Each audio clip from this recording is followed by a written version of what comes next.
शिकायत। एक 10 साल का छोटा बच्चा था जो जूडो सीखना चाहता था। अपनी लगन और इच्छा के चलते वह एक जापानी जूडो मास्टर के पास गया। लड़के ने उससे कहा कि वह जूडो सिखाए। यह सुन जापानी जूडो मास्टर ने उसे देखा। उसका एक हाथ नहीं था। जब उसने इस बारे में मास्टर से पूछा तो उनसे कहा कि एक कार दुर्घटना में उसे अपना बायां हाथ गंवा दिया, लेकिन वह फिर भी यह कला सीखना चाहता है। वह खूब लगन और दृढ़ता से जूडो सीखना चाहता था। ऐसे में मास्टर ने उसे अपना शिष्य बना लिया। लड़का पूरे मन और लगन के साथ जूडो सीख रहा था। 3 महीने बीत गए। इतने समय में वह केवल एक ही मूव सीख पाया था। वह चाहता था कि वह और भी सीखे। एक दिन अपने मास्टर के पास गया और कहा, आपने मुझे केवल एक ही मूव सिखाया, लेकिन मुझे दूसरा मूव भी आना चाहिए।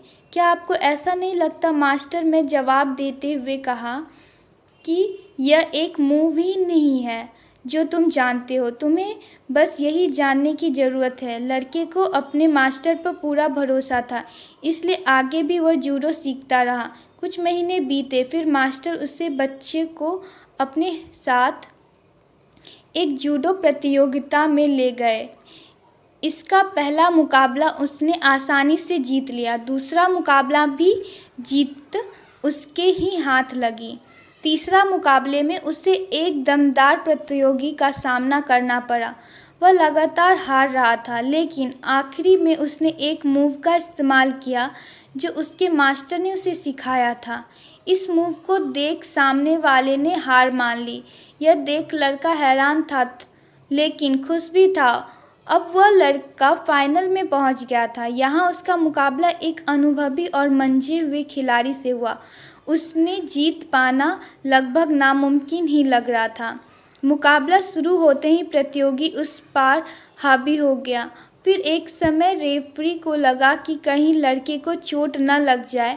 ऐसे में उसने टाइम आउट का इशारा दिया, लेकिन मास्टर ने रेफरी से मुकाबला जारी रखने का अनुरोध किया। इस दौरान सामने वाले प्रतियोगी ने भूल कर दी।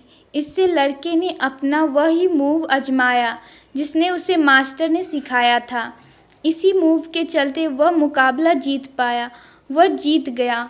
वापस लौटते समय मास्टर और वो लड़का उस मूव की बात कर रहे थे। लड़के ने मास्टर से पूछा कि आपको कैसे पता था कि मैं केवल एक ही मूव के भरोसे यह प्रतियोगिता जीत सकता हूँ? मास्टर ने कहा कि 2 कारणों से तुम्हें जीत हासिल हुई। पहला तो यह तुम्हें जूडो का सबसे मुश्किल मूव पता था। दूसरा यह कि मूव से बचने का तुम्हारे प्रतियोगी के पास केवल एक ही तरीका था, और वह यह था कि तुम्हारा बायां हाथ पकड़ ले। लेकिन शारीरिक कमजोरी के चलते यह नहीं हो पाया, क्योंकि बायां हाथ तो है ही नहीं। सीख। हमें अपनी कमियों की शिकायत नहीं करनी चाहिए। हम सभी यह समझ नहीं पाते कि एक दिन हमारी सबसे बड़ी कमजोरी हमारी ताकत बन सकती है। ऐसे में यह कभी नहीं सोचना चाहिए कि हमें कोई कमी है। हमें अपना कर्म करते रहना चाहिए। सफलता अवश्य मिलेगी।